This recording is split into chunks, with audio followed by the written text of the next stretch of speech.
YouTube music reviewers have a little bit of an issue. Actually, a big issue. Many issues. A big tree with branches of issues. Now, keep in mind, this is all coming from a place of love of the craft, and love of the medium, and specifically, this is coming from someone that made hundreds upon hundreds of reviews, and the first 4,000 or 5,000 of my subscribers came from reviews, and so a lot of the things I'm going to be talking about are things I've either noticed in the creator space from the channels that I have followed and vice versa for years, or my own experience being a music reviewer at one point and eventually drifting away from them. Any sort of reviewer is considered a tastemaker. No matter what form of thing they are reviewing, what art form, it is a medium that is used for great recommendations. They're gonna mosey on down with their giant encyclopedia of knowledge, and they're going to give you new things to check out. And I can't tell you how many bands and artists and albums and great things I have found through reviewers. But along the way, number one, tastemaking became something of a plague. It is a fucking disease. It needs to be eradicated. We need an exterminator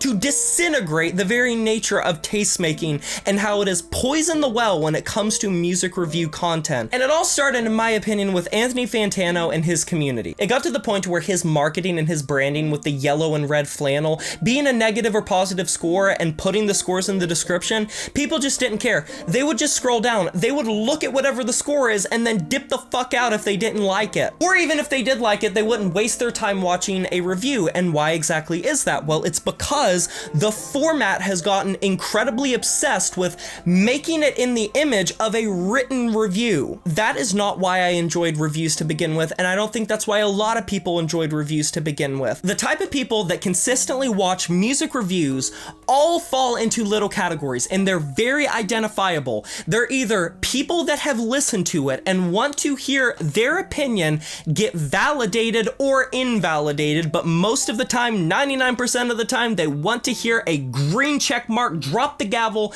your opinion is correct, sir. You have the people who just want recommendations. They want to check out new music, so if something seems alluring and intriguing and they trust the taste making of that creator, they're gonna check it out. And then finally, you have loyalists, people that just enjoy the voice of that specific creator and don't necessarily care what they put out, and they just want to hear that person talk about whatever it may be. Which there is an issue with that, and the issue with that is if you are wanting your taste to be affirmed, it's not going to mean anything to have a review that is orchestrated in a way to only talk about each individual song for people that have already heard it or have zero stakes in what the fuck you're talking about. If I'm checking out a review, regardless of if I've heard the album or if I haven't, if I'm wanting a recommendation or if I'm just wanting to hear someone talk about something I liked or disliked, I want them to talk about the vibe of the album. What are the emotions of it? What is the general gist of what the album will make you feel like? I want generalized statements that encapsulates the scene it's from, the specific band, maybe talking a bit about the history of the band.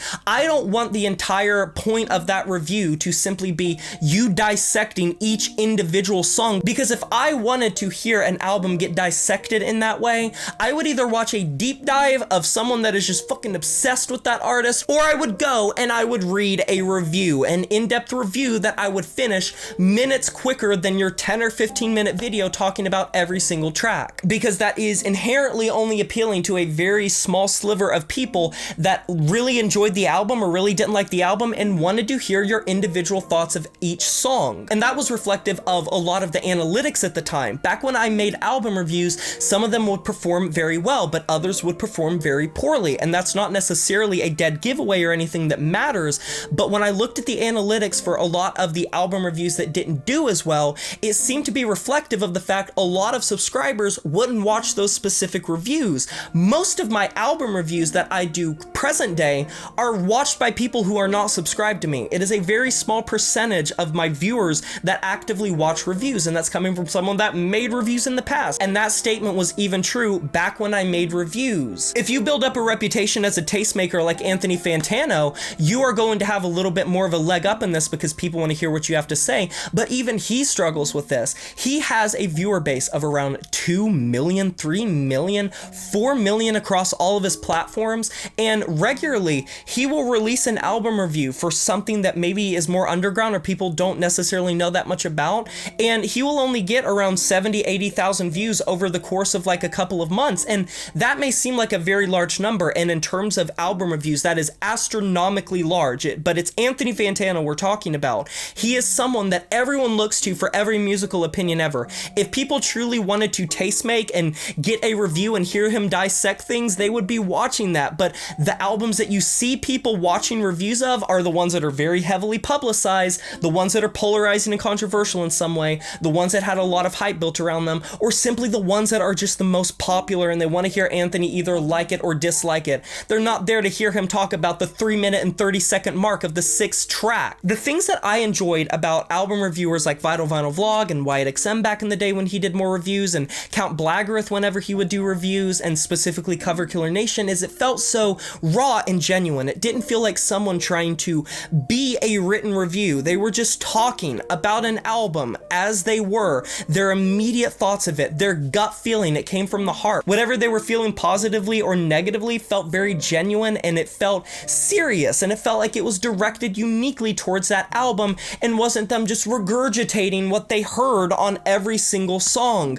That's what written reviews are for. To me, the whole point of a visual review is to put a different perspective on it. And Anthony Fantano, if I remember correctly, like a decade plus ago, literally made a video where he talked about how the point of the needle drop was to bring written reviews to a wider audience visually, which that's fine if you review something incredibly positively, unless it's just a really polarizing artist or figure that people don't like. You're gonna get a lot of comments of people being like, yeah, this kicked ass, this is really good, I think more people should listen to this, I really enjoyed this. But it's crazy how you review something negatively and people use it as a way of targeting your character, of saying you're a loser, of saying you're a poser, of saying you have no musical opinion. I've seen it happen to Robert, I've seen it happen to Wyatt, I've seen it happen to myself multiple times, most recently with my Falling in Reverse review, and I don't care. At the end of my videos, I always say, agree or disagree, there is no wrong answer, because there isn't. I encourage discussion, controversial or polarizing as it may be. My opinion is not the gospel. I am not a tastemaker. I am someone that simply puts things out there because I think they're cool and I'm passionate to talk about them. It's not deeper than that. There's no ulterior motive. I'm not trying to do something along those lines, and that's why I pivoted my reviews away from that when I do make reviews. As few and far between as they are, when they pop up, you can tell that the format's a lot different than I used to do.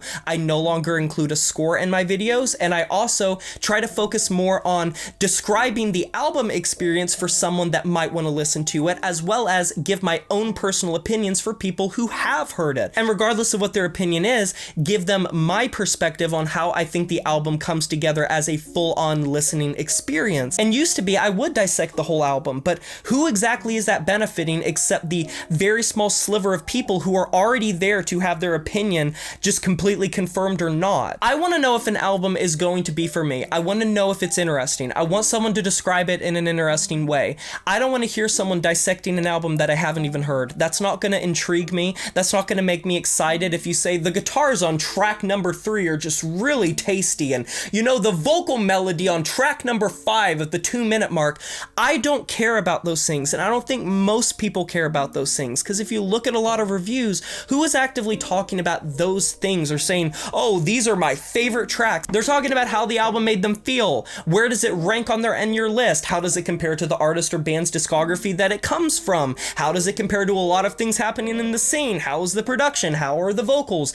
Generalized things that can get people excited for a record while also serving the purpose of giving your own perspective and review for people that have heard it. There should be discussion, and I've always said that whatever I do, I always want to open the floor up to you guys, because I really read every comment and I am interested in seeing the opinions that you guys have about whatever I talk about, even if I absolutely detest it or if I really, really love it and you guys disagree with me. That's the the beauty of this sort of format, because it opens the floor for conversation in a way that a written review doesn't. And that's the beauty of a video review, or just reviewing in general online for an audience with your face or through audio. You are putting out there the opportunity to engage back and forth in these conversations and to build a community to talk about what you are speaking of. That is why it's unique. That is what it was intended for. That is what the Golden Age channels really did embody. It felt raw and it felt genuine, and I think there's a bit of essence that has been lost from that initial format, and the magic of that and the intrigue of that, and what the whole format stood for and the medium stood for to begin with throughout time as it's become more homogenous, and how people have just started to conform to the same exact way of writing and scripting these things and performing these things, and it feels like a theater act. And I would be lying if I said a lot of times when I don't check into some of like the reviewers I really watch, I just watch them and I'm like, this isn't necessarily what I would want from a review, and this isn't what made me fall in love with the format to begin with. What are your guys' opinions of this topic? You can let me know down in the comment section below. I can't wait to hear it. Agree or disagree, there is no wrong answer. Be sure to like this video if you enjoyed it, subscribe to join the review family today, and smash that notification bell to be notified of my future uploads. You know who it is. My name is Jay Morris, and I'm signing off saying farewell.